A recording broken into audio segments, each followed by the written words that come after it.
افغاز در صحنه تئاتر به نام عطا محمد جانفی شهر قرغان تپه با دیلاشوبی و رنگ و برنگی فرهنگی خود جلوه‌گر شد.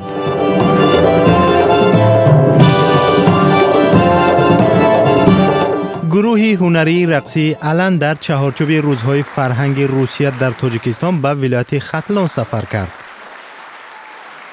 روسلان تدور رهبری انسمبل الان که جامعه زردوزی و تاقی تاجیکی هدیه گرفت، استقبالشان در شهر قرغان تپه را یک حادثه حیرت آور نامید.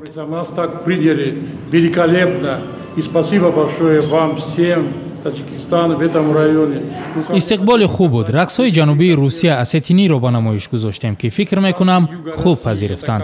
راستی میخواهیم برای چند روز دیگر اینجا بمانیم چون مهمان‌نوازی بسیار خوب بود. مثل که پرزیدنت را پیشواز میگیرند.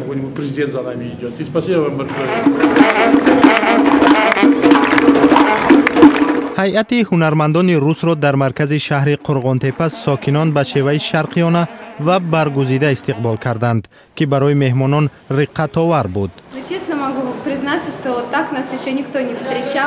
در هیچ کجا ما را این گونه پیشواز نگرفتند. میخوام عرض سپاس کنم به این مردمی نیک به خاطر احساسهای نجیب، کشاده‌رویی و مهربانی.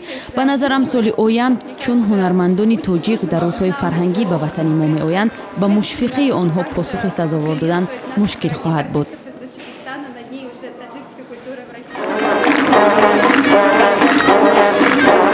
روس زبان‌ها در زمان شوروی 17% اهالی ولایت را تشکیل می‌دادند. اوایل سالهای 1990 بر روسیه کوچ بستند و حالا بر اساس آمار رسمی در ختلان بیشتر از 3000 روس زندگی می‌کنند. روزهای فرهنگ روسیه در تاجیکستان در حاشیه 25 سالگی مناسبت دیپلماتی دو کشور برگزار می‌گردد و امروز به پایان می‌رسد.